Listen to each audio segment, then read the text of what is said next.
Political రెగ్యులర్గా follow అయ్యేటటువంటి వాళ్ళకి ఐడియా ఉంది. వివిధ దేశాలకు సంబంధించిన విదేశాంగ విధానం ఎట్లా ఉంటుంది, అక్కడ పరిస్థితులు ఎట్లా ఉంటున్నాయి, ప్రజా తిరుగుబాటు ఎట్లా ఉంటుందని.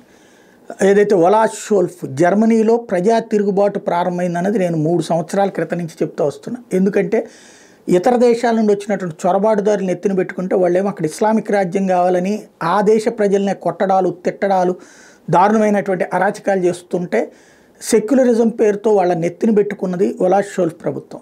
అది నెంబర్ 1 మైనస్ అయింది. నెంబర్ 2 వచ్చేటప్పటికి యూరోపియన్లో భాగస్వాములం కాబట్టి EU చెప్పినట్టు వినాలి, బైడెన్ చెప్పినట్టు వినాలని జర్మనీకి వచ్చేటటువంటి పెట్రోల్, డీజిల్, గ్యాస్ రష్యా నుండి వస్తుంటే దానికి సంబంధించినటువంటి పైప్ లైన్లని సముద్రంలో కట్ చేస్తే రష్యాకు అండగా నిలబడి అది పునరుద్ధరించుకుని ఆ సంపద మళ్ళీ తెచ్చుకోవాల్సినటువంటి జర్మనీ నోరు మూసు కూర్చుంది. పైగా అమెరికా వాళ్ళు చెప్పిన నాటకాలు, ఉక్రెయిన్ వాడు చెప్పిన నాటకాలు నమ్మేసి వదిలేసింది. దాని ఆధారంగా ఉండే ఆర్థిక వ్యవస్థ కుప్పకూలి. ఎందుకంటే ఆయా పెట్రోల్, డీజిల్, గ్యాస్ని ఇక్కడ జర్మనీలో తీసుకుని అది ఇతర దేశాలకు అమ్ముకుని, యూరప్ దేశాలకు అమ్ముకుని లాభపడేటటువంటి కోట్ల మంది కోటీశ్వర్లు అయినటువంటి వాళ్ళు బోల్డ్ అంతమంది ఉన్నారు. అక్కడ ఇండస్ట్రీస్ నడుస్తుంది, అక్కడ ఉద్యోగాలు నడుస్తుంది, చాలామందికి అదే.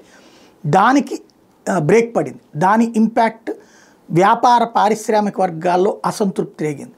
రీసెంట్గా జరుగుతున్నటువంటిది జర్మనీలో దేశభక్త ఉద్యమం ప్రారంభమైంది. ఈ అరాచకాల్ని అంగీకరించమంటూ AFD లాంటి వాళ్ళు ఎదురు తిరగడం ప్రారంభమైంది. అట్లాగే లెఫ్టిస్ట్కి రైటిస్ట్ ఐడియాలజికల్ కన్జర్వేటివ్స్ ఉద్యమాలు చేసినటువంటిది సరిపోయింది.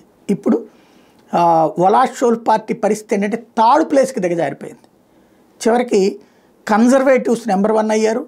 ఏదైతే AFD ప్రత్యేకించి ట్రంప్, ఎలన్ మస్క్ లాంటి వాళ్ళు సమర్థించినటువంటి పార్టీ 2nd పొజిషన్కి వచ్చింది. అందుకనినే ట్రంప్ ప్రత్యేకించి జర్మనీలో కన్జర్వేటివ్ పార్టీకి అభినందనలు చెప్పడం, రైటిస్ట్ ఐడియాలజిస్టులు వచ్చారంటూ సంతోషం వ్యక్తం చేయడం అనేది కనబడుతుంది.